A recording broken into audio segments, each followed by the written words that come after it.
Bueno, saludos a todos. Soy el profesor Mateo Quinteros.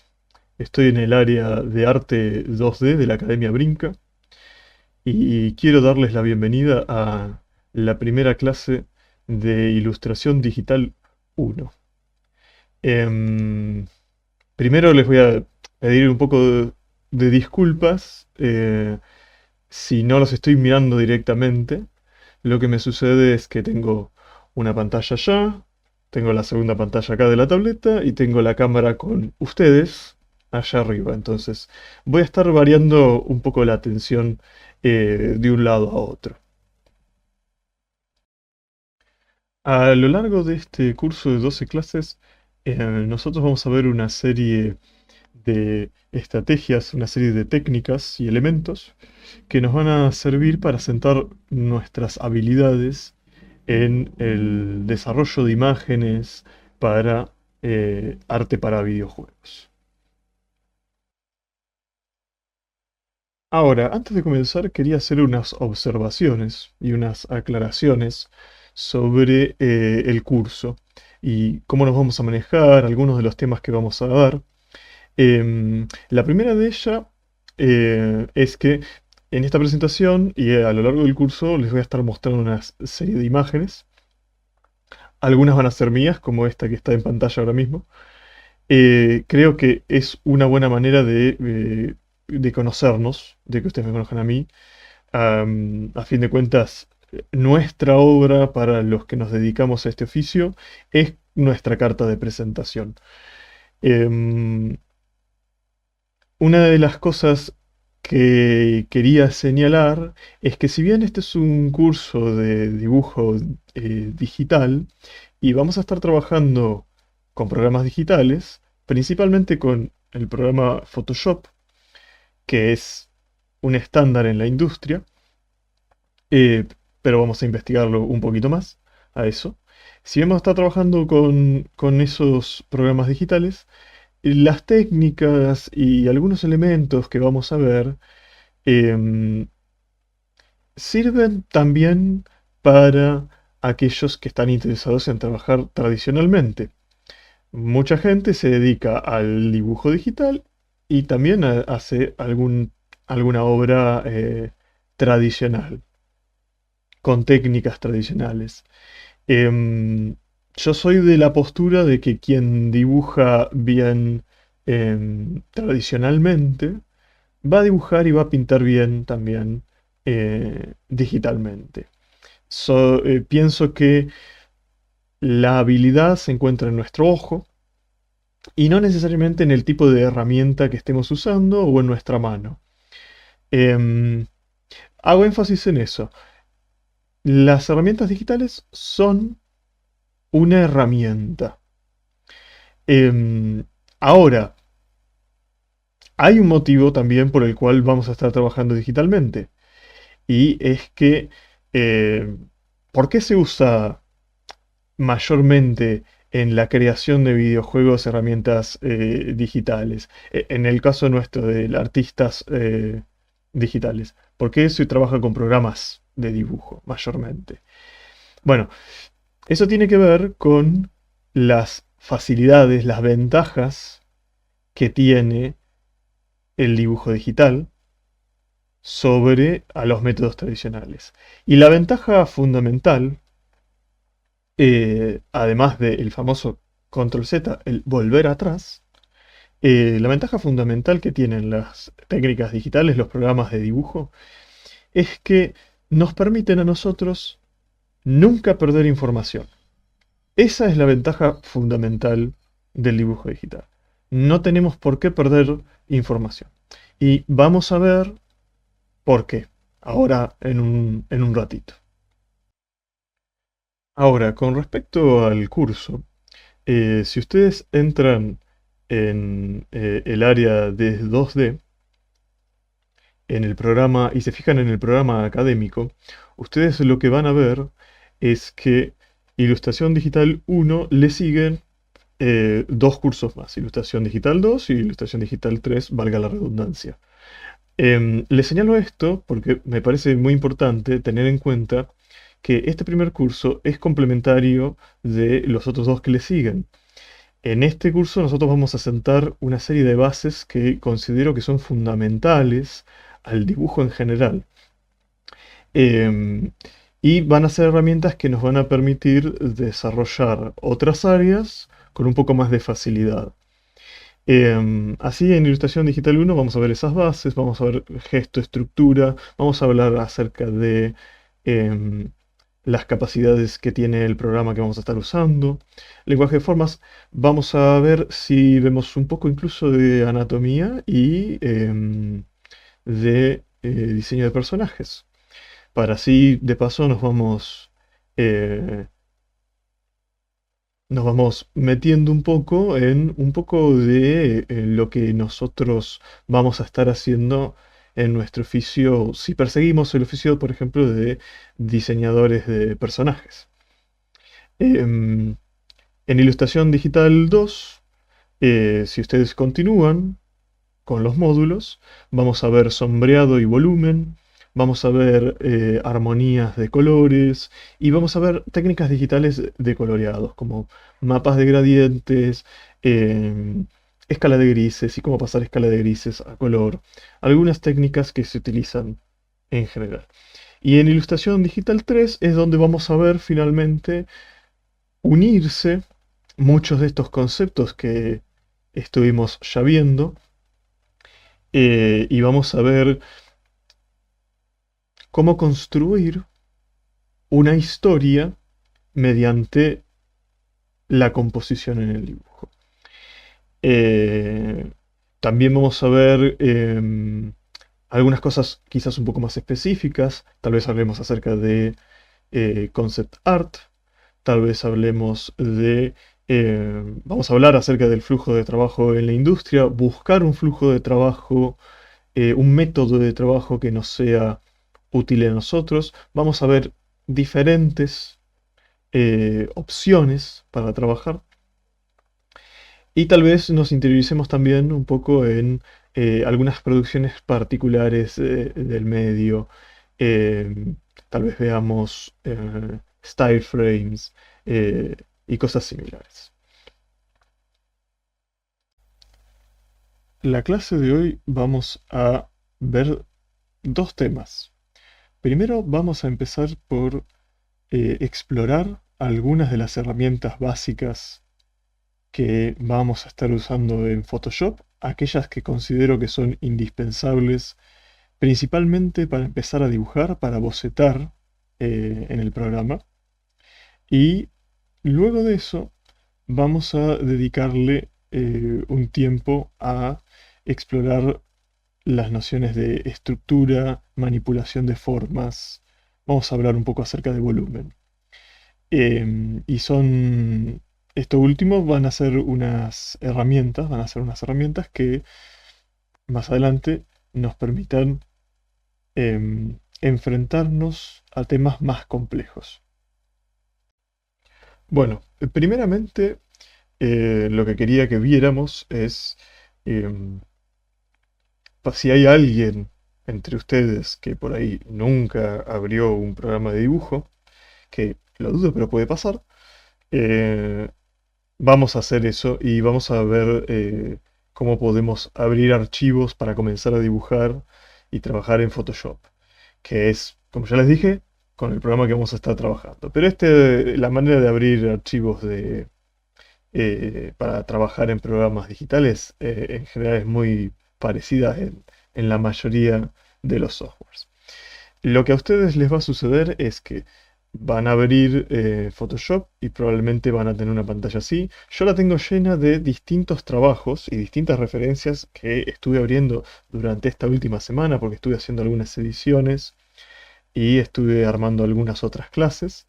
Pero dependiendo de cuánto hayan estado usando el programa van a tener o ningún trabajo o algún trabajo viejo, proyectos colgados acá en esta pantalla de inicio.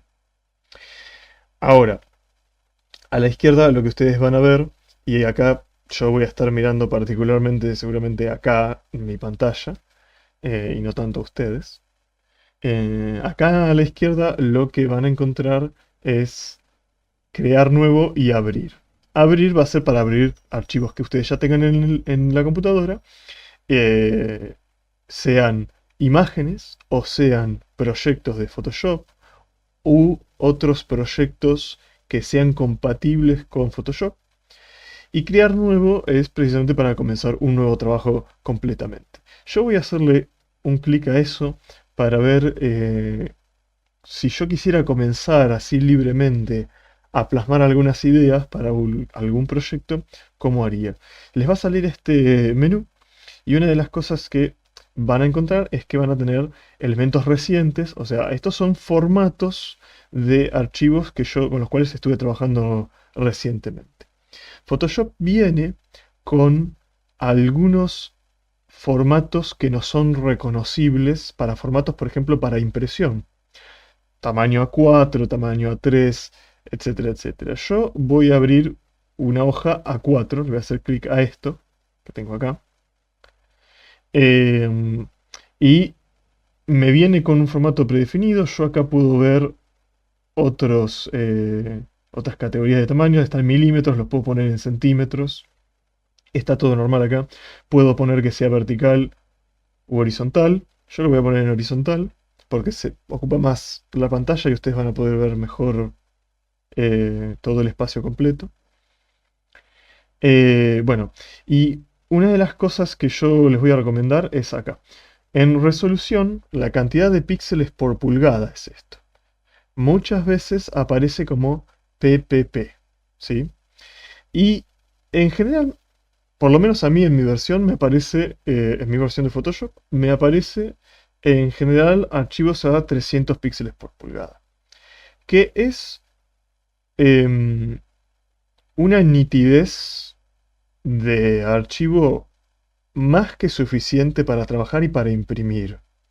En general los formatos, cuando te piden un trabajo en digital y uno lo quiere imprimir, te piden que esté a 300 ppp. Ahora, para trabajar normalmente 100, 150 funciona perfecto también. Hay que tener en cuenta que mientras menor sea la capacidad de procesamiento de nuestra máquina, tener un archivo muy grande puede ser un problema a la hora de trabajar. Yo he trabajado en Photoshop hace tiempo, em, intentando hacer un trazo con el pincel, y lo que me sucedía es que de pronto eh, tardaba en marcarse el trazo, que es un garrón, pero puede pasar. Una recomendación que les voy a dar es que acá dice contenido de fondo. En general les va a aparecer en blanco. Yo les voy a recomendar que le hagan clic acá y pongan un gris medio, ¿sí? Ni tan brillante ni tan oscuro, ¿sí? Eso va a ser a preferencia de cada uno. El motivo de eso es que nosotros nos pasamos horas frente a la máquina muchas veces, mirando la pantalla. Y si ustedes están trabajando con un fondo en blanco, les puede llegar a hacer daño a largo plazo en los ojos. Entonces trabajar con un gris medio es un poco más cómodo, a mí me parece. Bueno, fíjense que después de señalarle que me pusiera de fondo un gris general, le puse crear y ya estoy en un archivo nuevo. Ahora, ahora vamos a ver algunos aspectos generales de Photoshop, las herramientas que vamos a usar antes de ver bien el contenido de la clase. Em, si yo me quisiera poner a dibujar directamente, yo ahora mismo lo que tengo nomás es mi fondo gris. No les recomiendo trabajar directamente sobre la capa de fondo de abajo de todo. Si se fijan acá a la derecha donde tengo el cursor, es donde yo tengo mis capas. Bueno, debajo de eso, acá, van a tener este simbolito que es un cuadradito con un símbolo más, y le voy a hacer un clic a eso. Y ya está, yo ya me podría poner a dibujar sin perder mi fondo, digamos. Entonces yo acá ya puedo ponerme a dibujar. Si aprieto la letra B en mi teclado, me va a mandar directamente a trabajar con los pinceles. Entonces yo ya puedo ponerme a trabajar con lo que quiera. Y ahora mismo la verdad que no sé qué quiero ponerme a trabajar. Así que estoy haciendo un maravilloso croquis de un ojito de anime, vamos a hacer, ¿no? Una cosa muy sencilla.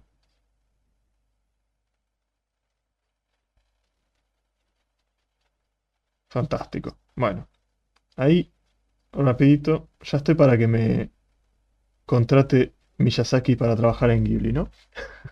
Bueno, yo les quería mostrar cómo sería ponerme a trabajar directamente. Acá abajo les quiero llamar la atención un instante, acá abajo donde tengo mis capas, donde ya les señalé. Sigan mi cursor. Les quería mostrar por qué es que abrí directamente una capa nueva. Porque fíjense que si yo apago este ojito, al lado de mi capa, se apaga lo que yo estuve trabajando, ¿no? Si yo hubiera trabajado directamente sobre mi capa de gris, suceden dos cosas. Primero, lo más probable es que no me va a dejar. Si se escuchó eso, les pido disculpas a los que estaban usando auriculares. Fíjense que está bloqueada la capa. ¿Sí? Entonces no puedo pintar encima de ella. No puedo trabajar encima de ella. Eso es algo que hace Photoshop por default para proteger la primer capa de todas y que no la pierdas. Si yo le hago clic a el candadito que tiene acá al lado, ahora sí puedo trabajar acá. Pero estoy trabajando todo en mi misma imagen. Si yo lo apago, si quito la capa, va a aparecer toda esta gran capa en cuadrillé, que lo que me está diciendo es que en realidad no hay nada. Esto es una capa transparente. Si ustedes ven este formato de cuadraditos grises y blancos, es porque es transparente. No hay nada ahora mismo acá. Y si yo le dibujo encima, estoy perdiendo mi fondo, que por ahí no es lo que quiero hacer. Entonces, no les recomiendo trabajar todo en la misma capa, trabajar desde el principio en la primera capa que arman. Ahora, una última cosita y ya vamos a ver herramientas. Para guardar archivos en Photoshop. Si yo quiero guardar esto, hay muchos tipos de archivo de imagen. Ustedes van arriba, a cada archivo, y pueden poner guardar como una copia. Y le pueden poner el título acá abajo, yo le puedo poner de título prueba. Y acá les va a decir guardar como Photoshop. Perfecto, eso es para guardar como Photoshop y después seguir trabajando en el mismo formato. Pero hay dos tipos de archivo que se utilizan. Nosotros en general, el que vamos a... los dos tipos de archivos que se usan son JPG y PNG. Nosotros en general vamos a estar trabajando con PNG, que es el tipo de archivo que se ve un poco mejor en lo que serían pantallas, ¿sí? Entonces yo lo voy a guardar directamente en el escritorio. Guardar y ahora no lo están viendo porque como yo tengo dos pantallas, voy a traer este cuadrito que sale acá. Les va a salir esto, opciones de formato de PNG. Yo lo tengo configurado como tamaño de archivo más grande, se guarda más rápido. Bueno, pueden tocar un poco esto, pero no va a variar demasiado eh, lo que les va a quedar. Y como la imagen ya estaba configurada a 300 ppp, lo voy a guardar como un tamaño de archivo nítido, grande. Entonces yo le pongo OK y ya me lo guardo. Eso para que vean, si no han trabajado antes con el programa, cómo es que pueden guardar alguna de estas cosas.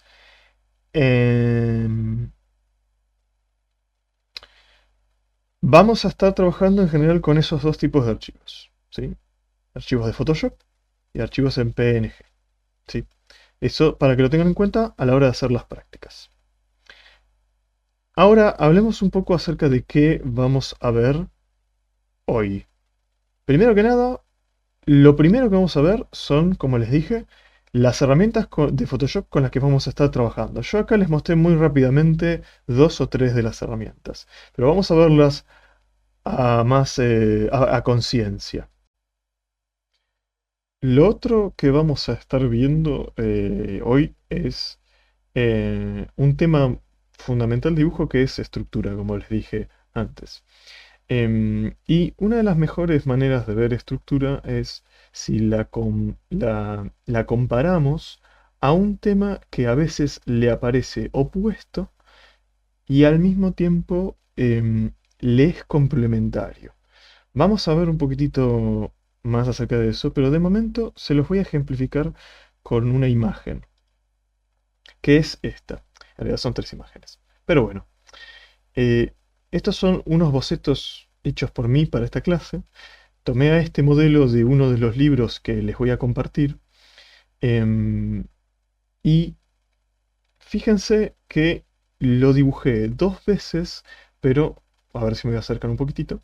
Pero los estuve resolviendo de maneras bastante distintas uno del otro.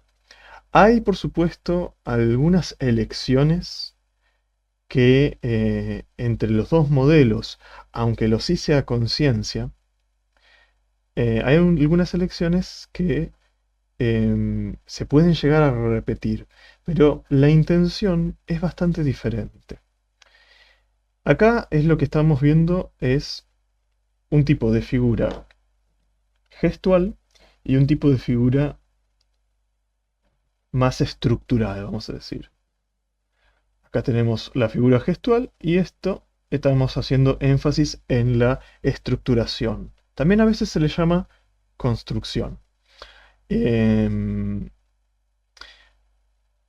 Hay una diferencia fundamental entre las dos y me imagino que algunos ya la están notando, que es que el dibujo de figura gestual en general hace énfasis en la acción de lo que estamos dibujando. Y en general, como los objetos inanimados no generan una acción voluntaria, estamos hablando de la acción en personajes. Pero hay algunos objetos inanimados que pueden tener acción y particularmente lo podemos ver en rubros como en la animación, donde mediante algunas deformaciones los objetos tienden a deformarse, tener otras características, digamos, debido a la fuerza que se aplica sobre ellos. Ahora, el dibujo de estructura tiene otra funcionalidad. Busca precisamente la ilusión de tridimensionalidad, darle carne y presencia en el espacio a eso que estamos viendo. Para lo cual muchas veces se vale de trabajar con deformaciones o directamente con algunas figuras esenciales.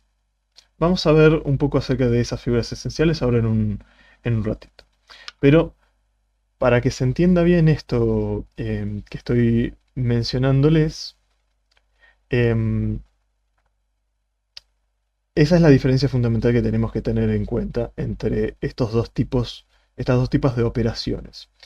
Mientras que el dibujo gestual enfatiza la acción de lo que estamos dibujando, el dibujo de estructura apunta a la construcción de volúmenes. Por otro lado, estas son las herramientas fundamentales con las cuales vamos a estar trabajando. Me hice una especie de cuadrito conceptual, parece muy complejo, pero en realidad les aseguro que no lo es, porque son tal vez 4 o 5 herramientas realmente las que vamos a estar trabajando. Lo que hice para guiarnos por ahí un poco mejor es separar, le saqué unos screenshots, unas fotos a la interfaz de Photoshop eh, y me hice unas líneas para que ustedes vean de manera más aislada algunas cosas con las cuales pueden trabajar. Bueno, primero que nada, avisarles que, a mi entender, es preferible trabajar, por supuesto, como les dije, con una tableta digitalizadora y con los atajos del teclado. Acostumbrarse a trabajar con los atajos del teclado es muy importante porque agiliza nuestro trabajo. No es imprescindible, podemos hacer todo absolutamente, por decirlo de alguna manera, a mano, seleccionando con nuestro lápiz o con el mouse. Em, pero yo les recomiendo acostumbrarse a trabajar con los atajos del teclado. Hablando de lo cual, eso va a ser el primer elemento que les quiero compartir. Si ustedes van arriba de todo en la barra de archivo, edición, imagen, precisamente seleccionando edición, lo que les va a salir es un cuadrito y lo que tienen que buscar ahí es métodos abreviados del teclado. Yo esto se los quiero mostrar para que vean que si bien Photoshop viene ya con atajos del teclado y también con algunos modos ya configurados, nosotros podemos reconfigurarlos. Si ponen métodos abreviados del teclado o Alt mayús Control K, es toda una fórmula, métodos abreviados del teclado, lo que les va a salir es estos menús. Y acá pueden configurar todo. No voy a detenerme demasiado tiempo en esto. Mi recomendación es que prueben. Y prueben con cosas sencillas en una primera instancia, ¿sí?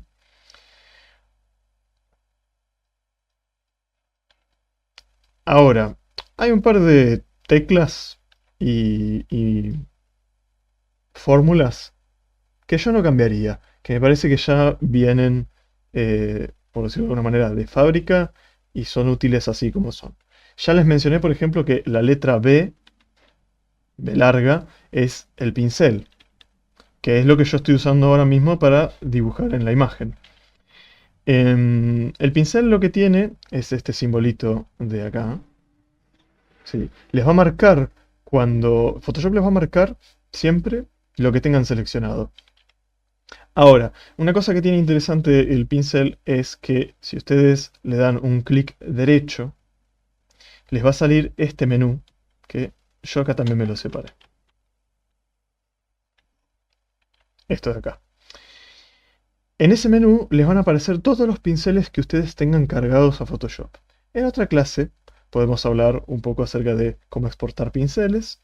Yo me manejo con los pinceles de dos artistas que me gustan mucho y si bien sé que se pueden armar pinceles personalizados por ustedes y por ahí le dediquemos a alguna clase, no lo considero fundamental. em, Porque hay mucha oferta ya de pinceles en internet y los pinceles básicos con los cuales viene Photoshop, con esos pinceles ya se puede pintar de todo. Con el pincel plano básico de Photoshop ya se puede trabajar, yo diría que casi sin ningún inconveniente. Ahora, ya que estamos hablando acerca de pinceles, el otro elemento que va de la mano con eso es la goma de borrar. La goma de borrar, el atajo de teclado es la letra E de Eraser. Y una cosa que también tiene buena la goma de borrar, para eso voy a hacer un dibujito. Voy a hacer una mancha más bien acá. Una cosa que tiene buena la goma de borrar es que ahora la estoy usando. Y fíjense que estoy borrando lo que ya estaba trabajando ahí. Una cosa para que vean es que ahora mismo yo tengo seleccionado este pincel como mi goma. Ahora, yo lo puedo elegir a este otro pincel. Y fíjense lo que va a pasar. A ver.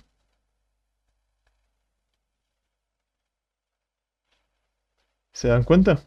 Ese pincel que yo seleccioné tiene la textura, por decirlo de alguna manera, como de un rastrillo. Entonces, de esto lo que yo quiero señalarles es que ustedes pueden borrar usando todo tipo de texturas que tengan ya en sus pinceles cargados. Lo cual es muy bueno porque para algunos trabajos de índole muy pictórica o experimental, nos puede servir para hacer texturas y efectos muy interesantes. Así que pruébenlo. Una cosa que también les puede llegar a suceder, que es probable que les suceda, es que por ahí algunos pinceles no los pueda leer el programa como borradores. Eso puede suceder, experimenten. Bueno, voy a volver al pincel, así les sigo señalando unas cuestiones. Lo otro con lo cual vamos a estar trabajando son como las herramientas de selección, que en general son esta formita de acá que parece como una especie de globo de diálogo, y arriba estas herramientas que son todas líneas de puntos. Ahora, yo voy a agarrar el mouse y lo que voy a hacer es seleccionarlo. Si ustedes le mantienen el cursor encima, les va a salir como una animación, dependiendo de la versión de Photoshop que ustedes tengan. Y les va a señalar qué efecto tiene esa herramienta.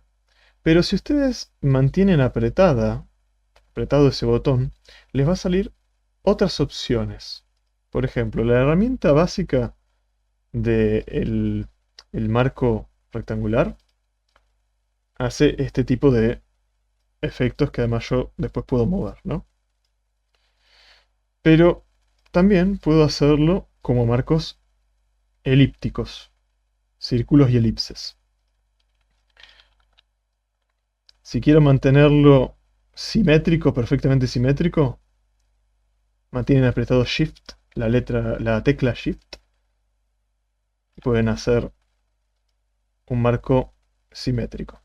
¿Sí? Eso para que lo tengan en cuenta. Y abajo, esta herramienta, la herramienta del lazo, yo lo tengo configurado como la letra L, vienen dos versiones. Esta que tiene el trazo libre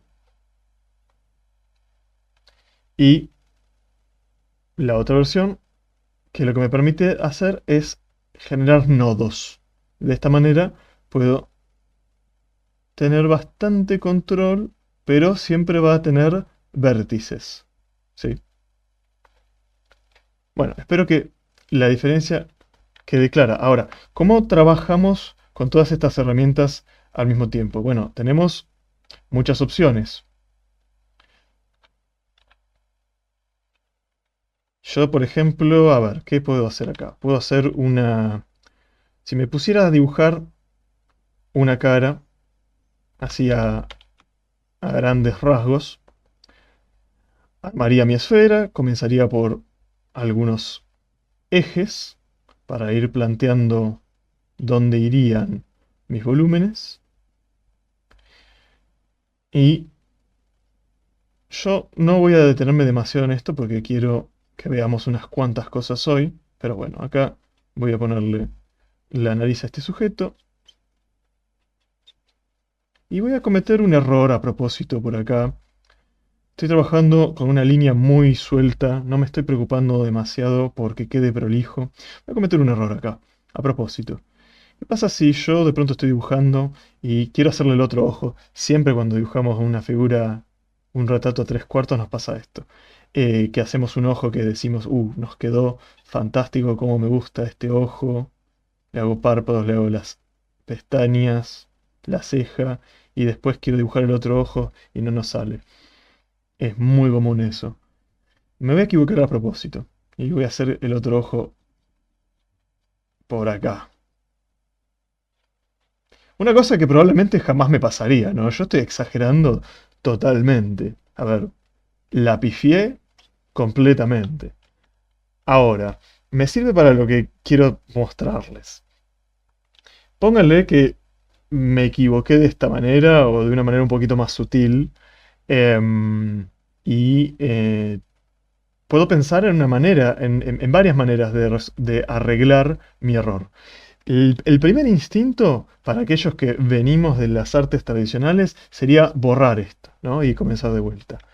Pero tengo otras opciones. Ya les mencioné que tenemos las herramientas de selección, ¿no? Entonces puedo agarrar el lazo, agarrar esto y tengo seleccionado este espacio, siempre intentando no confundirme en qué capa estoy trabajando. Ahora vamos a ver qué pasa con el tema capas. Pero bueno, yo seleccioné este espacio y ahora lo que voy a hacer es apretar la letra Control y la letra T. Y ahora lo que yo le acabo de señalar a el programa es que lo que quiero es poder transformar esto. Estoy con la herramienta de transformación. Y así como lo ven, yo puedo mover esto, puedo achicarlo, puedo deformarlo. En general, lo que les va a suceder es que la herramienta de transformación viene configurada para que siempre transforme en proporción, o sea que no pierda la proporción. Pero si yo lo quiero deformar, puedo apretar nuevamente la tecla Shift y ahí puedo hacer la deformación que quiera. Incluso si aprieto Control y voy a uno de estos nodos, puedo hacer otro tipo de deformaciones más interesantes, como incluso simularle una perspectiva, como estoy haciendo acá. Ahora, también lo que le va a suceder es que probablemente si estoy deformándolo mucho, se termine pixelizando de alguna manera. Bueno, pero yo lo único que quiero hacer es moverlo hacia acá. Lo quiero achicar un poquitito y acomodarlo, ¿sí? En un lugar que yo diga, bueno, acá puede llegar a andar. Y si estoy distinguiendo que tengo un sobrante en un lugar, puedo borrar, así no me confundo. Y ahora queda de pronto bastante más creíble, ¿sí?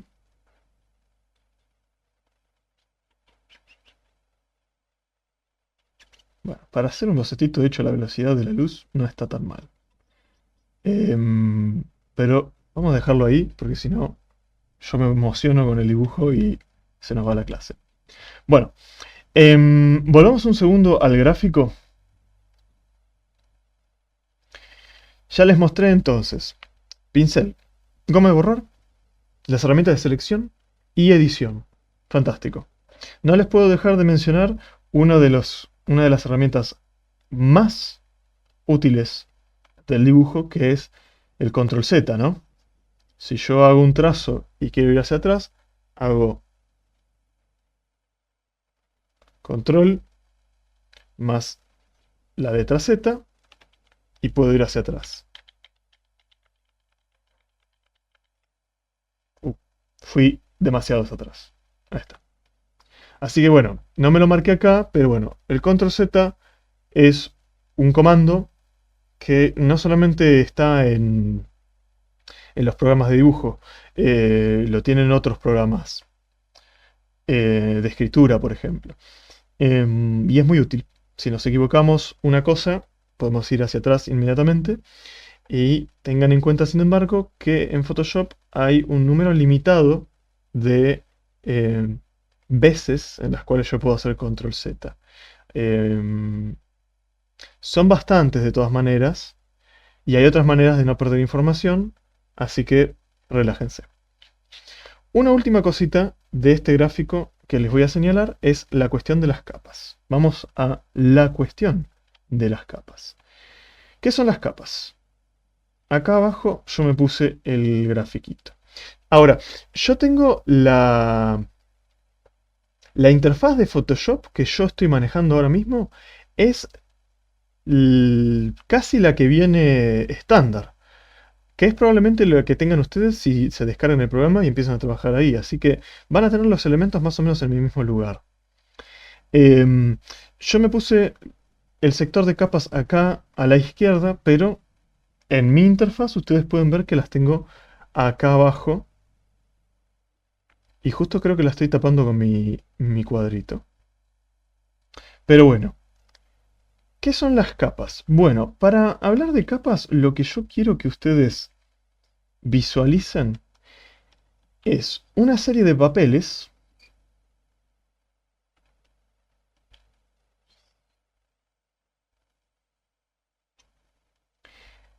uno encima del otro. Y los papeles además son transparentes. O sea que lo que yo dibuje en el papel superior,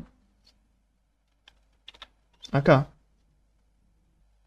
se va a ver también en el papel de abajo, ¿sí? Y yo de pronto puedo poner otra capa acá abajo y seguir trabajando.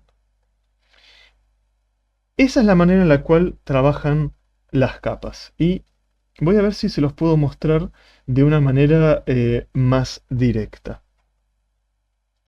Para que se entienda bien esto, lo que hice ahora es estirar todas las herramientas que yo tenía a la derecha y las estiré un poco hacia la izquierda. Yo lo que quiero que ustedes vean acá en este menú es, tengo dos capas, una en amarillo y otra en naranja, ¿no? Entonces, yo selecciono mi capa, y por cierto, las capas en los menús estos yo los puedo mover, puedo cliquearla y arrastrarla, y ahora la tengo arriba. Puedo cliquearla de nuevo y arrastrarla hacia abajo, así que las puedo acomodar como yo quiera. Más adelante vamos a hablar también acerca de algunas cosas que se pueden hacer con las capas y armar grupos y armar máscaras y todo lo demás. Como siempre, para agregar más capas, yo puedo ir acá al simbolito del cuadrado con el símbolo más que tengo abajo de todo. Ahora mismo no se ve porque tengo mi cuadrito, pero ahora se los muestro de vuelta para refrescárselos. Bueno, la cuestión es la siguiente. Yo estoy trabajando en la capa en amarillo ahora mismo. Entonces yo puedo dibujar con el lápiz que quiera. Acá, si oculto el ojito, oculto lo que estoy trabajando, ¿no? Si voy a la capa de arriba, cliqueo la capa de arriba en naranja y lo que voy a hacer es, voy a pintarle con otro color. Y eso es una de las formas en las cuales yo nunca voy a perder información trabajando digitalmente. Las capas siempre me permiten decir, si voy a tomar un riesgo nuevo, voy a hacer algo por ahí de lo que no estoy seguro, quiero probar algún boceto, quiero agregarle algo a mi dibujo, bueno, puedo abrir una capa nueva y seguir trabajando. También depende acerca de el proceso de trabajo que tengamos cada uno. Es bueno mantener cierto orden, pero eso dependerá de cada uno y sus habilidades y cómo va desarrollándolas y nuestro entendimiento. Pero bueno, una de las cosas que yo puedo hacer, bueno, ahora tengo tres capas activas en realidad. Tengo mi trazo en rojo, mi trazo en negro y abajo todo el fondo. Fíjense que si yo saco el fondo, que era un gris plano, ahora tengo solamente mis trazos en un fondo transparente, digamos. Puedo abrir una capa arriba del fondo y teñirla todo de algún color.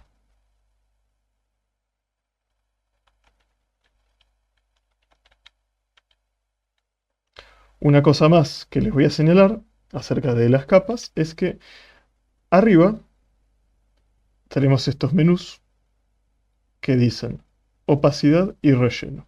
Yo les quiero señalar una cosa con respecto al tema de la opacidad, porque puede ser muy útil. Si yo bajo esto, en general va a estar al 100%, pero si yo lo bajo y lo pongo en 55%, va a hacerse mucho más opaco. Entonces se va a transparentar. Y eso es muy útil porque nosotros vamos a estar haciendo muchos ejercicios de boceto, de sketch. Entonces, ahora vamos a eliminar algunas capas.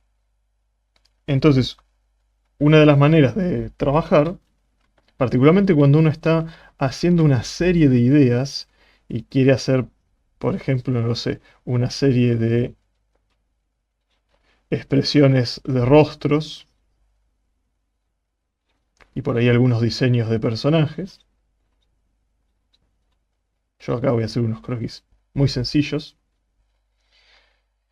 Es que uno hace sus bocetos, por ahí los hace con una línea muy suelta, no se preocupa mucho por la prolijidad ni por nada, nada por el estilo. Y después de eso, Para limpiar, por decirlo de alguna manera, lo que puedo hacer es bajarle la opacidad a la capa donde yo estaba trabajando, abro una nueva y con el mismo pincel o por ahí con uno que ustedes elijan, por ejemplo, si trabajan con línea y tienen un pincel designado para ese tipo de trabajo, yo tengo este, fíjense que es más plano, no tiene tanta textura, lo que puedo hacer es pulir mi trabajo. Esto no es muy diferente en realidad a lo que hace un entintador de historietas, en realidad, con un trabajo en papel. La etapa es lápiz, tengo un dibujo a lápiz, que luego entinto. Esto es similar, y muchas veces de hecho se le llama a esto entintado, aunque técnicamente no lo sea.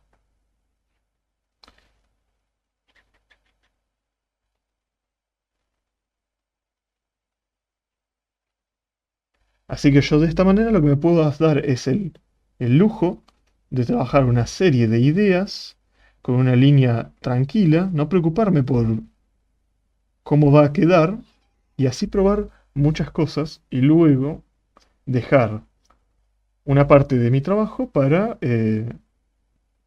una etapa de entintado, vamos a decir, ¿no? Donde por ahí me cuido más a la hora de hacer mi trazo. Bueno, con eso creo que ya exploramos en general algunas, algunas de las herramientas más importantes a la hora de, de trabajar digitalmente, hacer dibujo digital. Especialmente estas herramientas nos van a servir en el principio para hacer bocetos de sketch y hacer ideas rápidas. Vamos a pasar entonces ahora a este concepto que empezamos a ver acerca de estructura. El simbolito que estaba tapando con la cámara, que es para abrir capas nuevas, es ese de ahí. Ahora lo tenemos. Bueno, vamos entonces a volver un instante sobre esta cuestión de gesto contra estructura. Nosotros nos vamos a enfocar en estructura, estructuración, construcción, hay muchas maneras de llamarle. Alguna de las cosas que yo les había dicho previamente es esto de que em, en uno de estos procedimientos yo le estoy prestando más la atención a lo que sería el trabajo de la acción del personaje. Eh, en parte, contar lo que está haciendo, contar la historia. Y el trabajo de estructura a veces por ahí se puede considerar un poco más descriptivo.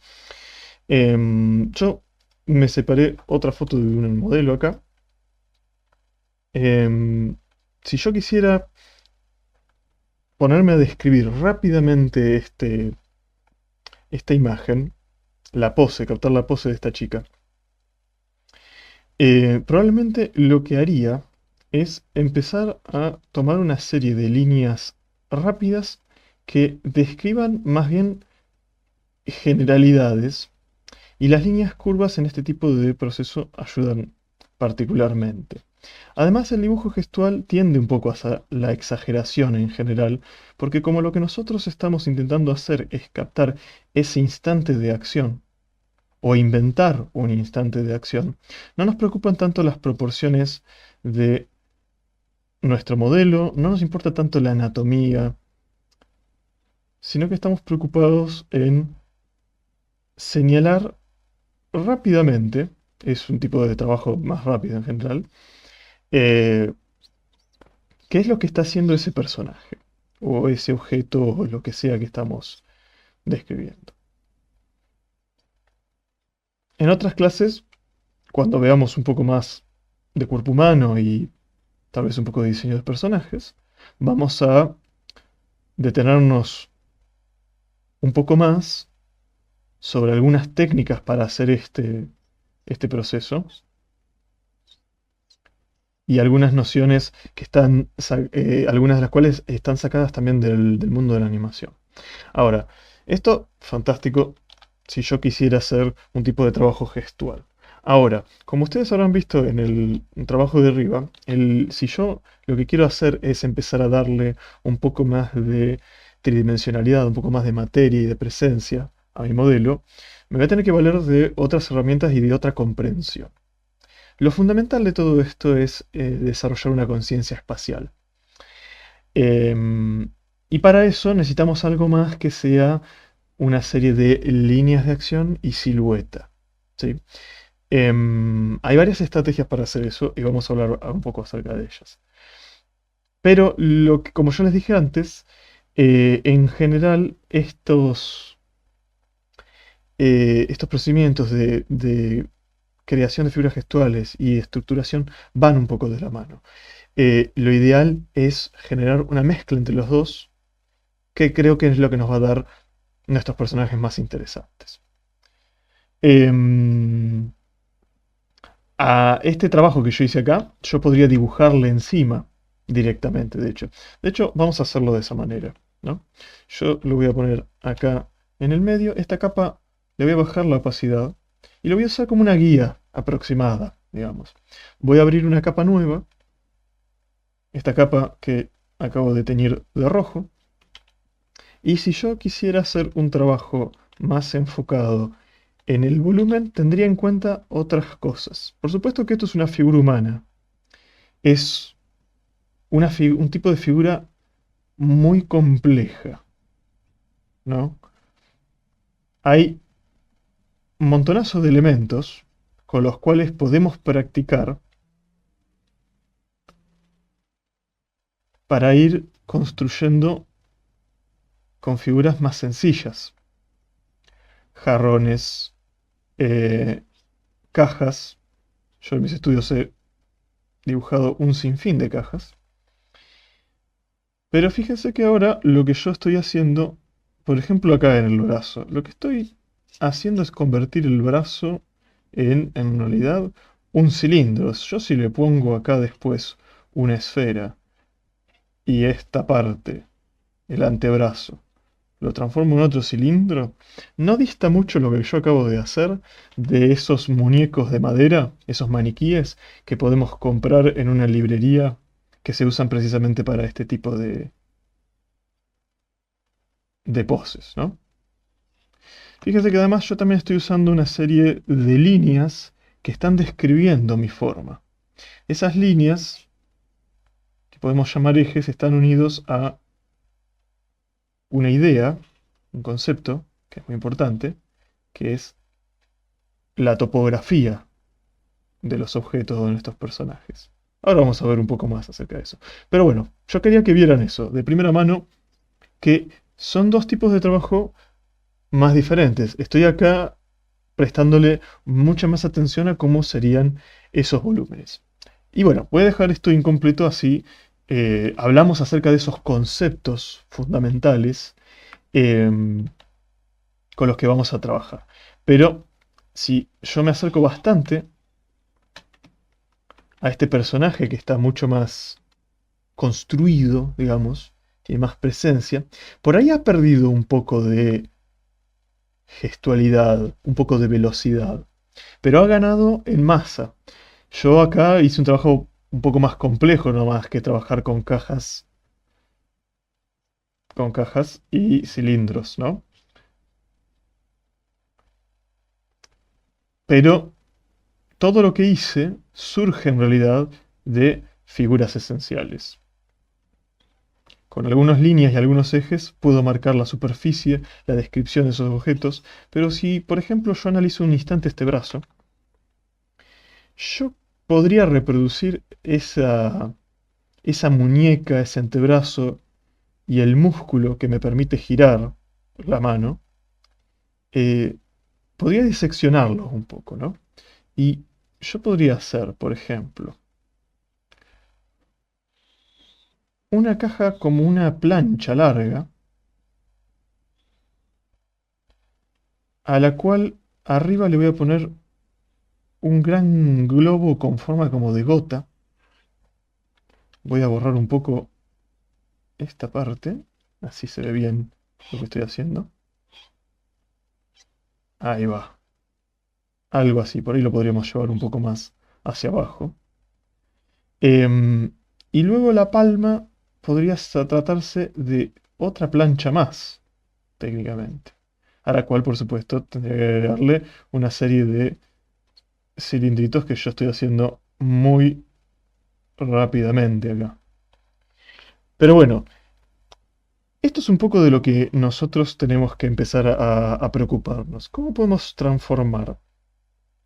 ¿Cómo podemos en realidad acercarnos a estructuras que son muy complejas con formas sencillas? Bueno, el primero que nada tendríamos que conocer cuáles son esas formas sencillas. Así que vamos a ver cuáles son en este gráfico que yo les preparé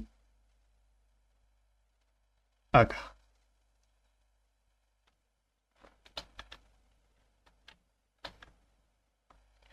¿Por qué es importante que nosotros nos familiaricemos con estas formas simples, eh, estos volúmenes simples, si vamos a ser más exactos? Y porque luego, en nuestro trabajo, sea que nos convirtamos en fondistas, diseñadores de personajes, diseñadores de ítems, de props, eh, nos va a permitir desarrollar esta conciencia espacial de tal manera que vamos a poder utilizarlo para todo tipo de trabajos. Si yo entiendo cómo funcionan estos elementos en sus formas más características, yo después lo que puedo hacer es manipularlos, deformarlos, convertirlos en algo más interesante.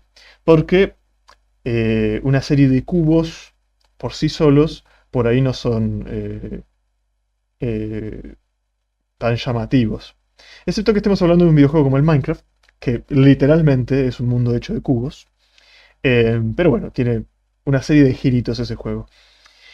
Em, Esto es un primer vistazo de a donde nosotros, a lo que nosotros tenemos que apuntar.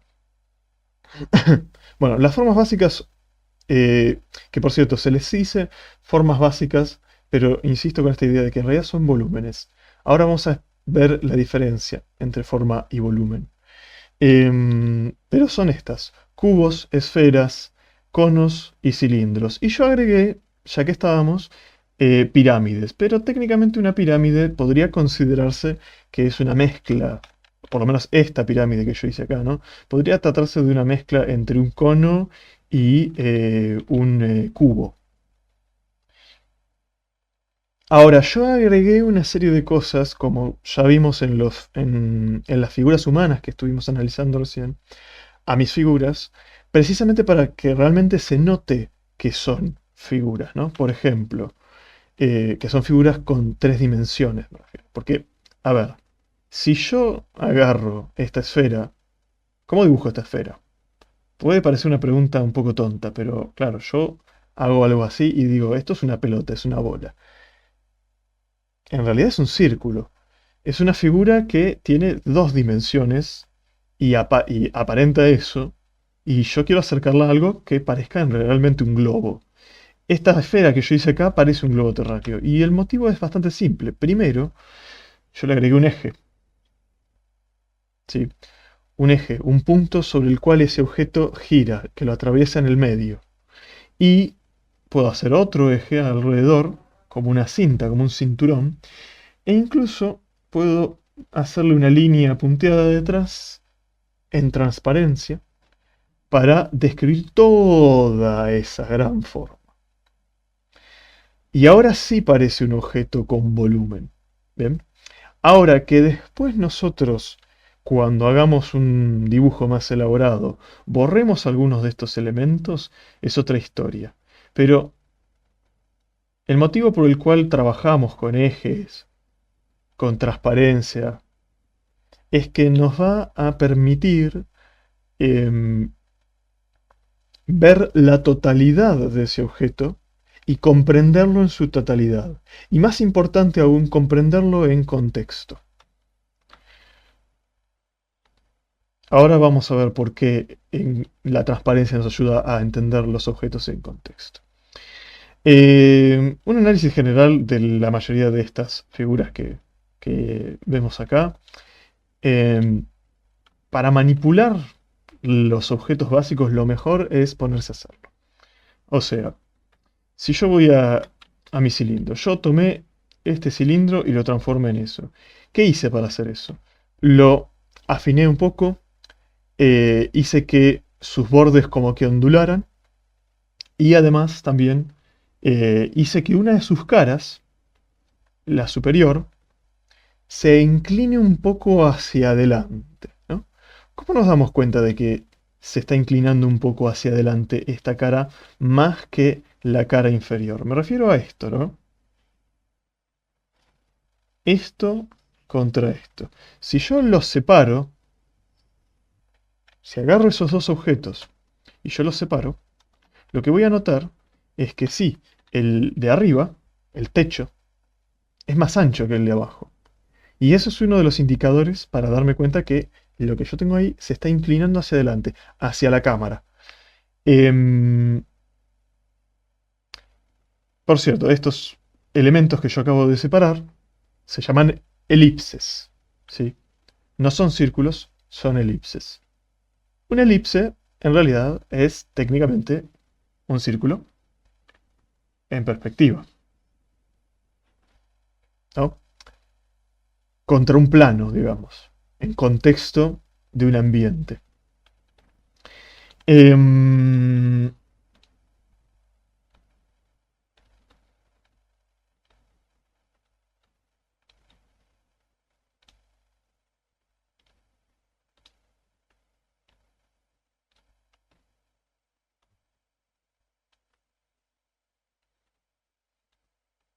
ahora, para, para este tipo de trabajos, yo acabo de mencionarle esta idea, esta noción de perspectiva.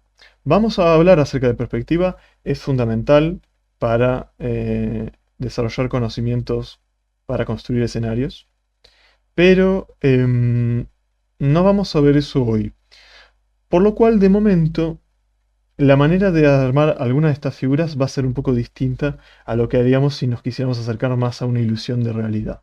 Por ejemplo, si tomamos acá el cubo que yo tengo acá. Em, para el ejercicio que ustedes van a hacer, cuando hagan este tipo de figuras elementales, estas 5 figuras elementales, lo que vamos a hacer es estas líneas, que están contrapuestas, las vamos a mantener paralelas de momento. Eso no es realista porque técnicamente, si nosotros añadiéramos algo de perspectiva, estas líneas en algún momento se tendrían que juntar en algún lugar del espacio. Pero me estoy adelantando. De momento las vamos a mantener paralelas. Lo mismo estas dos y, por ende, esta y esta también. Todas paralelas. Es bastante sencillo comenzar a hacer cubos de esta manera, sin la influencia de otros factores en el espacio. Pero nosotros podemos permitirnos intentar mover un poco estos objetos. Por ejemplo, imaginémonos que yo a este cubo lo quiero ver desde arriba, ¿no? Yo estoy con mi cámara y me estoy poniendo arriba. Esta es mi posición, mi punto de vista, ¿no? Entonces, ¿cómo se vería esta caja si yo la estoy viendo desde arriba? Y tal vez se vería más como una cosa más así, tal vez. Fíjense que yo, ahora abriendo, haciendo más grande el techo del cubo, estoy dando la indicación de que mi visión está un poco más arriba. Y eso es válido para absolutamente todos estos objetos. La esfera, si yo la veo un poco más desde arriba, el eje, que podríamos llamar el eje del ecuador si esto fuera un globo terráqueo, se va a ver mucho más cerca al extremo inferior. ¿Sí? Estas son algunas cuestiones básicas acerca de la manipulación de objetos.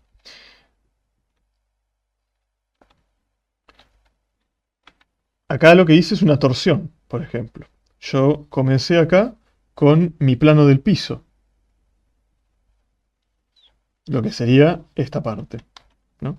Y luego, normalmente yo lo que haría es hacer la parte superior que coincida con cada uno de estos puntos, de estos vértices, ¿no? Pero en vez de hacer eso, yo lo que agarré es esta parte superior y lo que hice fue girarla. Entonces el resultado es una cosa así. Y luego puedo unir todo esto. Me puede ayudar a hacer algunas deformaciones bastante interesantes. Antes de que se lo pregunten, sí, el primer ejercicio va a consistir en dibujar unas cuantas de las figuras esenciales y luego modificarlas un poco. Me voy a detener un instante más sobre estas figuras, sobre qué es lo que hice con la pirámide. Porque con lo que hice con la pirámide es interesante, podría requerir un poco más de análisis que por ahí vemos luego, cuando veamos algunas técnicas de manipulación un poco más particulares. El piso de mi pirámide era un cuadrado acostado. Y yo lo que hice es mantenerlo en la posición que estaba, pero lo que hice es levantar, vamos a hacerlo con otro color, así se ve, con negro. Hacer como una ola, ¿no? Levanté una de las partes de esa figura que yo tenía ahí, y si esta curva se está produciendo de este lado, se tiene que producir la misma curva del otro lado, si esa es mi intención. Pero como era mi intención, yo puedo sacar una serie de líneas que me ayuden a ubicar dónde más o menos, estimativamente, estaría esa curva, y la puedo reproducir.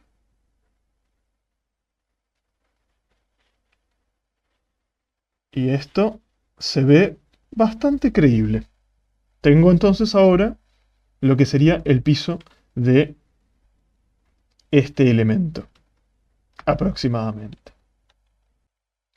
Vamos a ver ahora algunos de estos conceptos que estuvimos ya hablando, con algunos ejemplos bien prácticos. Por ejemplo, volumen y forma, que hasta ahora los estuve contraponiendo durante la clase.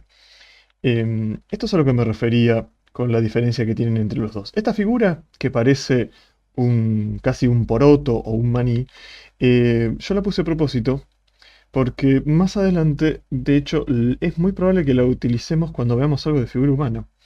Ya se va a ver por qué. Pero la cuestión es la siguiente. Fíjense que en volumen yo tengo estos dos cuerpos que en realidad se parecen mucho a ese gran óvalo o esa esfera deformada que ya vimos al principio. Nada más que no le hice transparencia. Y al lado lo que tenemos es solamente la silueta de ese objeto. Es la misma posición, las mismas formas, precisamente, pero es solamente la silueta. No tiene volumen esto. Bueno, forma, entonces, lo que podemos intuir es que es en realidad la impresión que nos genera ese objeto. La impresión, es una impresión visual que nos genera ese objeto. Mientras que volumen es más su cualidad de tridimensionalidad en el espacio. Esa es la diferencia entre los dos. Entonces, por ejemplo, yo al lado tengo a Mario, ahora vamos a ir con Mario. Yo tengo a Mario acá. Si nosotros tuviéramos que enfocarnos en la nariz de Mario y uno dijera, bueno, a ver, ¿qué forma tiene la nariz de Mario? Uno diría, bueno, es un círculo. Esa sería la forma. Pero el volumen de la nariz de Mario es una esfera, en realidad. Y esto se puede aplicar a cosas bastante más complejas. A ver, ya que tengo el ejemplo de este personaje, ¿qué pasa con los tirantes de el chaleco? Acá de Mario, del personaje. Fíjense que yo acá al lado, cuando hice toda esta red, que ahora vamos a hablar de eso, cuando dibujé esos tirantes, yo no los dibujé directamente como una plancha así. Que uno diría, bueno, esta,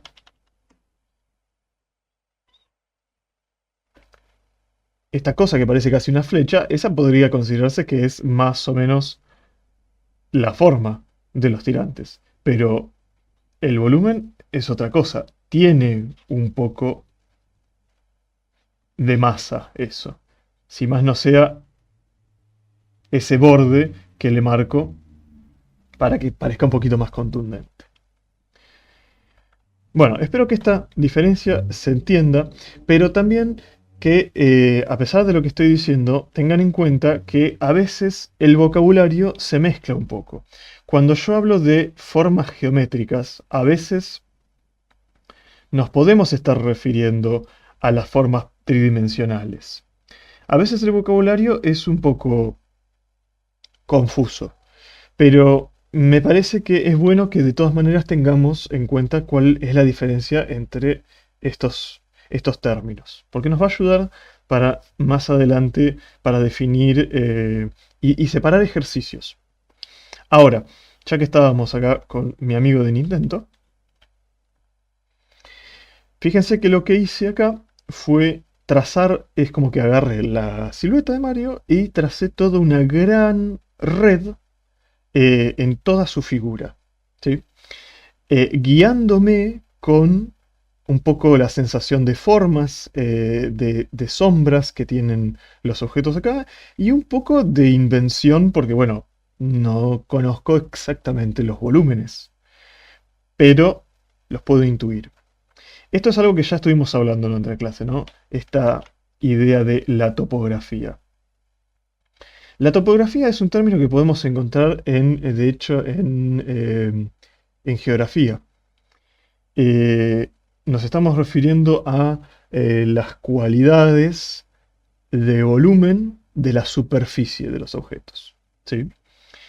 A veces algunos de estas líneas, particularmente, por ejemplo, si me acerco un poquito,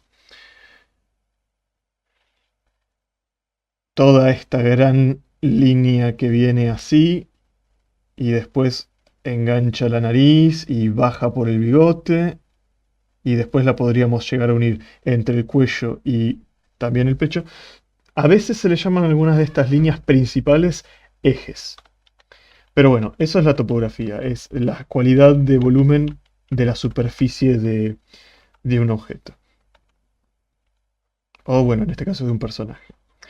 Em, Aquellos que tengan alguna inclinación de 3D van a poder ver un paralelismo entre esto que estamos viendo acá y el número de polígonos que pueden poner en un modelo.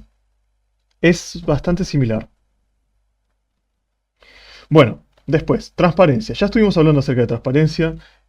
Para los ejercicios que les voy a dar, vamos a usarla. Acá no la estoy aplicando en este cilindro acostado. Si yo quisiera aplicarla, lo que tendríamos es que completar esta línea. Yo les recomiendo que esa forma que terminan ahí de atrás, la pueden hacer con una línea más suave, con una línea de otro color, o incluso con una línea punteada, como yo estoy haciendo en varios de estos ejemplos. Pero de todas maneras, recuerden que al menos para hacer los ejercicios, la necesitamos. Y uno de los motivos para lo cual la necesitamos es precisamente para esto que yo me puse acá, este ejemplo de estos dos objetos. Em, Habíamos hablado que la transparencia lo que nos permite es ver la totalidad en el espacio de esos objetos y cómo es que se relacionan con el resto del espacio. Entonces, yo lo que podría hacer es agarrar este cilindro que puse acá al lado y si yo lo muevo hacia acá, fíjense que lo que estaría pasando es que esta caja que está parada, si nos fijamos en su borde, que dibujamos precisamente con transparencia a propósito, todavía no está tocando este otro cilindro.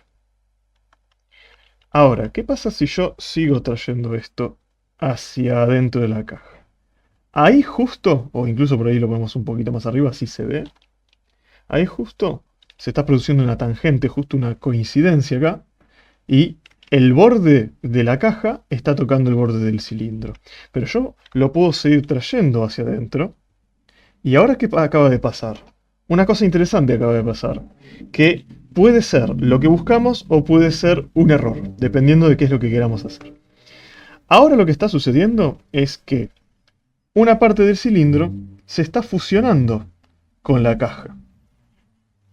Entonces, técnicamente eso sería un error, a no ser que lo que nosotros queramos hacer es un objeto más complejo, producto de la unión entre objetos más sencillos, ¿sí?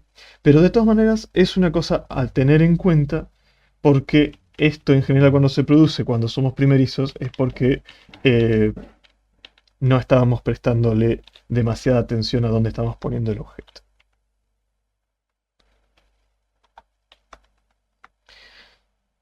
Y el último de los términos que quería que viéramos es esta idea de los ejes. Ya lo mencionamos, podríamos señalar que prácticamente todos los objetos tienen ejes. Hay varios tipos de ejes, por ejemplo, cuando vemos acá eh, globos, esferas, solemos ponerle un eje que atraviesa todo el objeto, porque los ejes en general son líneas imaginarias con las cuales que nos sirven como un punto con el cual los objetos pueden girar sobre el mismo de una forma o de otra. Eh, y nos señalan muchas veces el medio de los objetos. Fíjense acá al lado, de hecho, me hice un cilindro y le hice tres ejes, uno vertical y dos horizontales.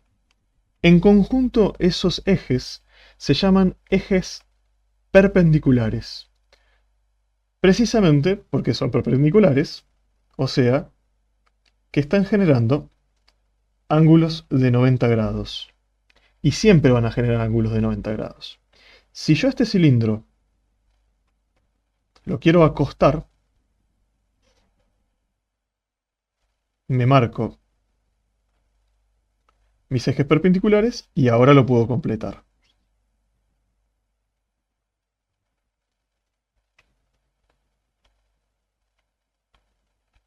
Ahí está.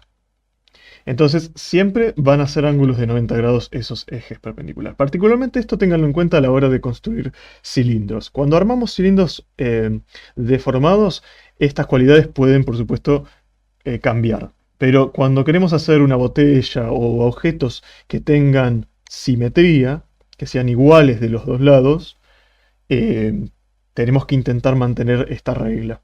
Es una regla matemática. O sea que los ejes, fíjense con negro voy a marcar, si yo quiero hacer el eje perpendicular, hice el eje del centro, ¿no? El eje central. Y después quiero hacer el eje perpendicular, no lo puedo hacer así. Porque acá no me está marcando ángulos de 90 grados. Ya cambió la cosa. Bien.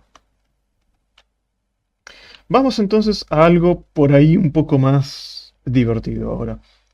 Voy a cerrar, ya que vimos estos términos sobre los que me quería detener un instante, vamos a cerrar y vamos a intentar ir acercándonos a construir objetos y formas un poco más complejas.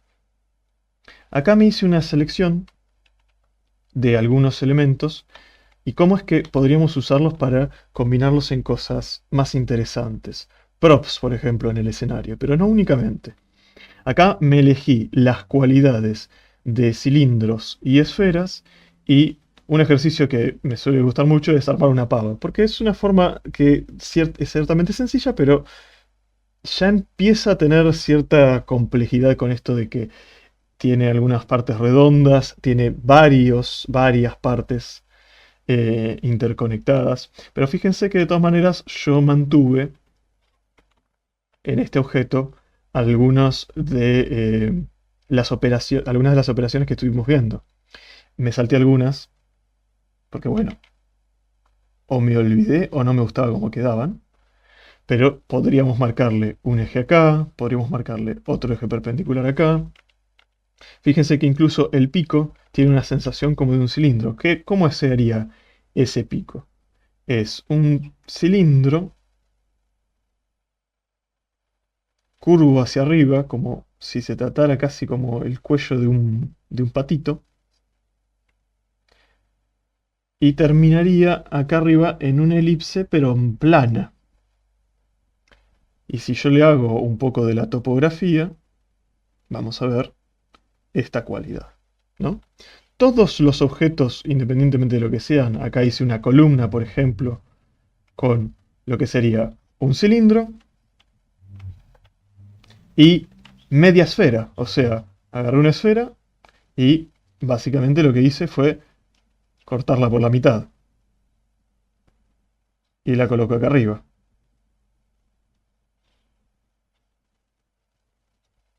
Todos los objetos que podemos imaginar y ver en el mundo, incluso muchos personajes, se pueden construir mediante formas más sencillas. Fíjense, por ejemplo, esta columna tiene una cualidad un poco particular, que es que en la topografía, fíjense que las líneas, estas casi horizontales, tienen esta cosa como de una especie de ola. Y eso es porque a la hora de modificar esta forma, yo le quise dar una sensación que tienen algunas columnas de este tipo, de unos espacios cavados en la piedra.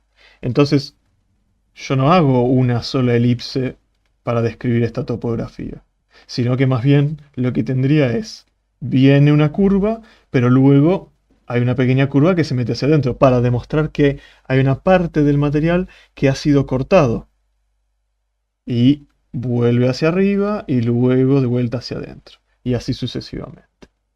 Por supuesto que hasta ahora lo que estamos viendo son objetos que todavía, aunque empiezan a tener cierta complejidad, siguen siendo básicos. Sobre esto nosotros podemos seguir trabajando, ni hablar de sombrearlos y pintarlos. A esta columna, por ejemplo, yo le di algunas líneas irregulares para dar una sensación como de vejez. O a esta pava yo podría darle unas líneas también un poco erráticas para darle una sensación de acero viejo u oxidado por ahí. Pero bueno, eso es un tema para otro día. El catalejo el catalejo del pirata, es una esfera y les conecté una serie de cilindros básicamente. Y no es mucho más complejo que eso. Es un muy buen ejercicio mirar simplemente objetos, no necesariamente empezar a dibujarlos, sino mirar objetos y preguntarse, bueno, ¿cómo armaría esto yo? Esto es otra cosa para lo cual sirve aprender sobre volúmenes y estructura. Podemos armar este tipo, esto es un croquis eh, un poco feo, pero nos puede servir de ejemplo para una cosa. Esto armar estructuras de esta manera nos puede servir luego también precisamente para desarmarlas y armar planos de herramientas, de objetos, para ver cómo es que funcionan. Cuando veamos un poco de perspectiva, voy a ver si me agarro unos ejemplos para mostrarles algunos de estos ejercicios de desarmado de objetos más complejos. Seguimos con otra cosa. ¿Qué tenemos acá? Agarré cilindros esta vez y cubos. Fíjense el control remoto que hice acá. ¿Qué es lo que hice? Yo acá partí de lo que podría ser una caja alargada. Se me está yendo del lienzo, pero bueno, no importa. Ahí está. Una caja alargada. Y después, algunas cositas que hice fue, le suavicé esta punta, vamos a hacerlo con negro, así se ve bien. Le suavicé esta punta. Y si suavizo esa punta con una curva, también lo tengo que hacer de este lado. Y luego tendría que intentar unirlos. De esa manera. Después arriba, todos estos botones de acá conforman algo así como otra cajita, pero mucho más fina.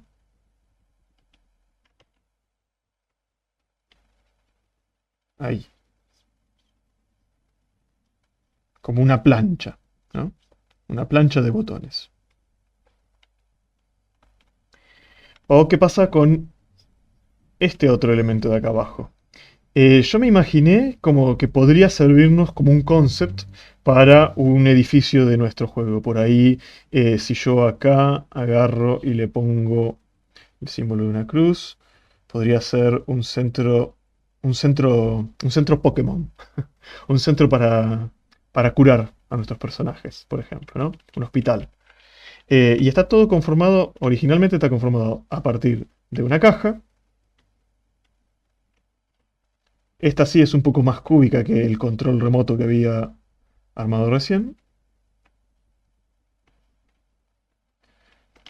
Si estuviera con más tiempo, acomodaría tantas cosas de estos croquis que les estoy dibujando, pero bueno, no importa. ¿Y qué es lo que hice? Primero, la chimenea. Acá hice un cilindro, al cual después le puse una esfera, una media esfera acá arriba.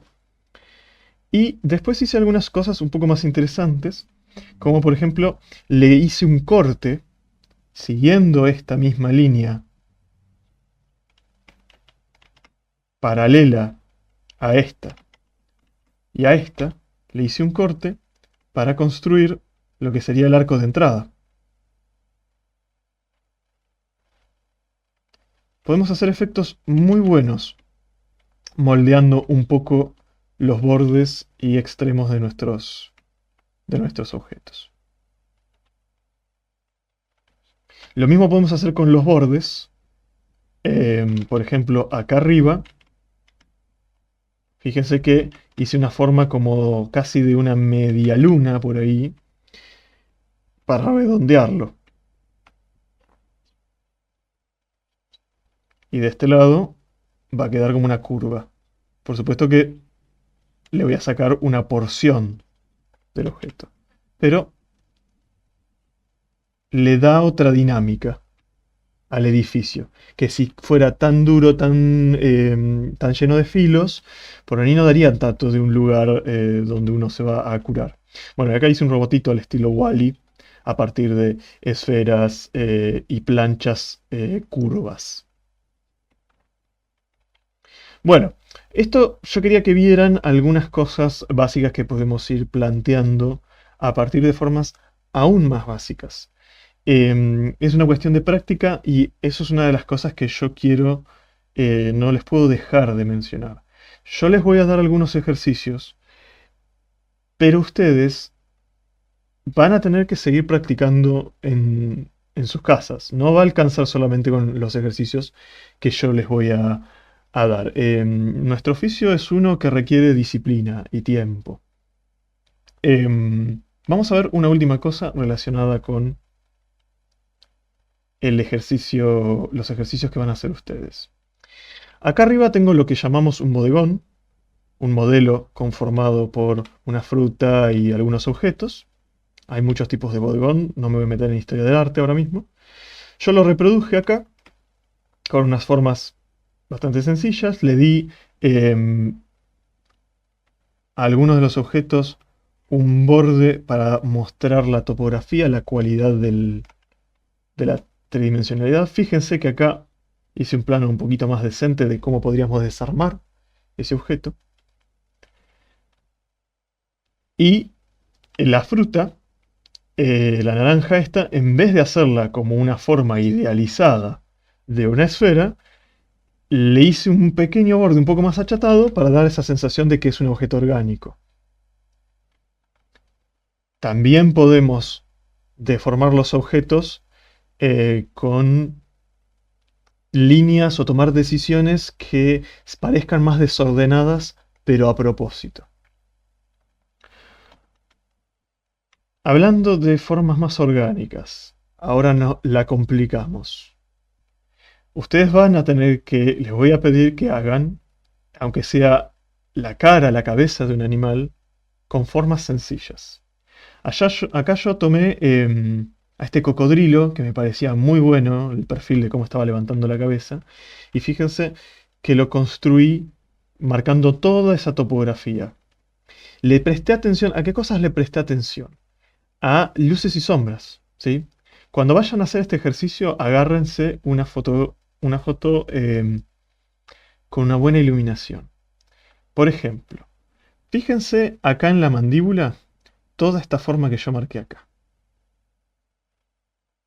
¿no? Ese plano que yo marqué ahí, que luego se empieza a curvar, es en realidad este plano, que se marca muy claramente porque justo pega la luz de una forma que lo ilumina todo. Y después me doy cuenta que esto cambia de dirección, curvándose un poquito de una manera un poco áspera. Y fíjense qué interesante otra cosa. Yo puedo dibujarle encima otro de los planos que marqué, que es todo este.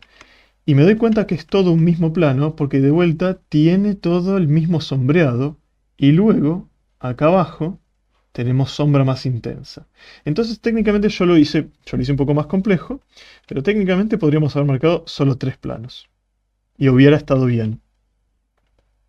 Ese tipo de cosas es a lo que ustedes tienen que estar prestando la atención cuando encaren un trabajo bastante más complejo como un animal. Pero hay más.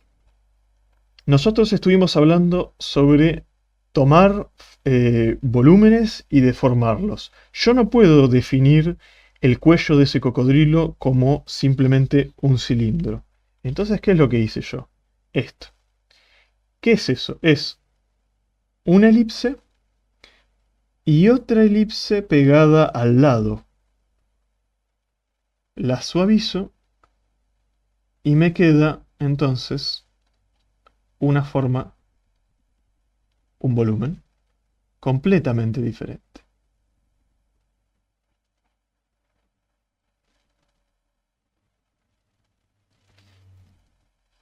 Ahí. Esto es uno de las habilidades más valiosas para tener para cualquier dibujante. Ahora, para los ejercicios que van a hacer para esta clase, lo que van a hacer es 4 ejercicios, en realidad. El primero va a consistir en tomar las figuras básicas, cubos o prismas, esferas, cilindros, y van a dibujar unos cuantos en un archivo de Photoshop. Un archivo de Photoshop a entre 150 y 300 ppp. Pueden elegir un formato como el que yo elegí, que es una hoja 4. Recuerden lo del plano gris. Y van a dibujar varias figuras de cada una. ¿Cuántas de las figuras básicas en diferentes posiciones van a dibujar? Alrededor de 10. ¿Sí? Tiene que ser una práctica robusta, vamos a decir.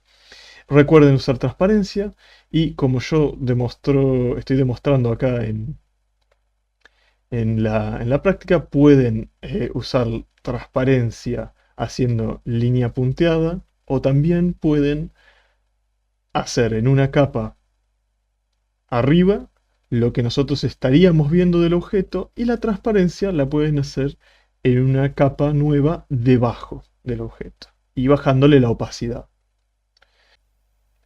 El segundo ejercicio es exactamente igual que el primero, nada más que lo que vamos a hacer ahora es dibujar las figuras esenciales, cubos, cilindros, prismas, esferas, en diferentes posiciones pero deformados, produciéndoles algún tipo de deformación como las que vimos al inicio y las que yo estoy dibujando acá en pantalla.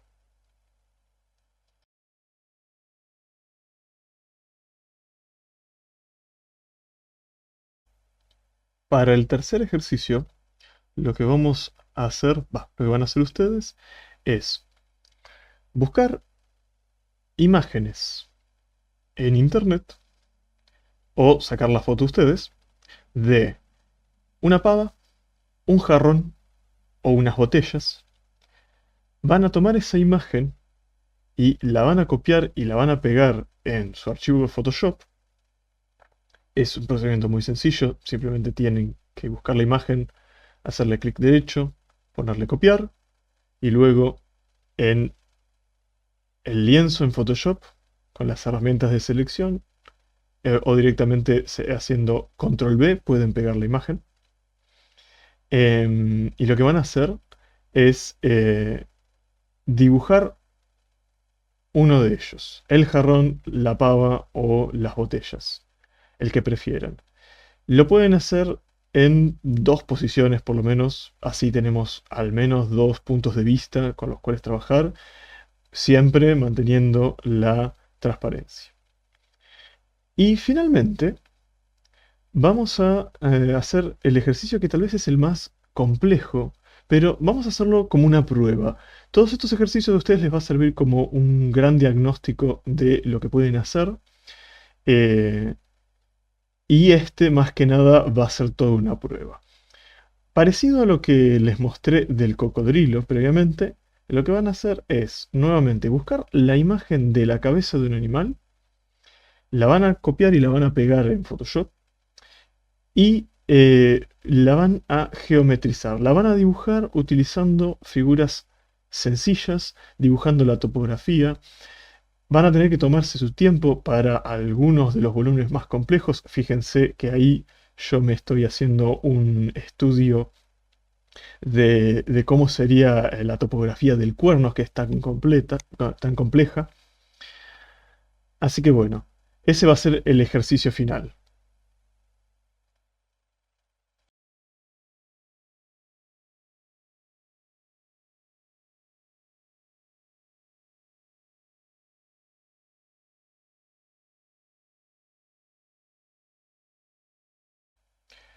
Recuerden hacer cada ejercicio en una capa separada. Y si hay algo que no queda claro, quiero dejarlos tranquilos. Si les surge alguna duda o pregunta, vamos a tener varios medios con los cuales pueden hacer consultas. Por supuesto que van a tener el foro y el campus virtual y también vamos a tener las clases de preguntas y respuestas y alguna otra aplicación con la cual puedan hacer consultas. Así que por ese lado, no se preocupen. Em, para ya cerrar esta primera clase de ilustración digital, em, espero que empiecen a distinguir la importancia que tiene la estructuración como una de las bases más fundamentales del dibujo en general. Esta va a ser nuestra puerta de entrada a hacer cosas bastante más complejas. Y recuerden lo que les dije, que si ustedes pueden hacer estos ejercicios últimos que les mandé a hacer, pero si quieren hacer más, también es bienvenido. Es más, es necesario para ustedes. No necesariamente vamos a corregir todos esos ejercicios, pero les quedan a ustedes. Y más importante aún es la experiencia que ustedes van a ir desarrollando.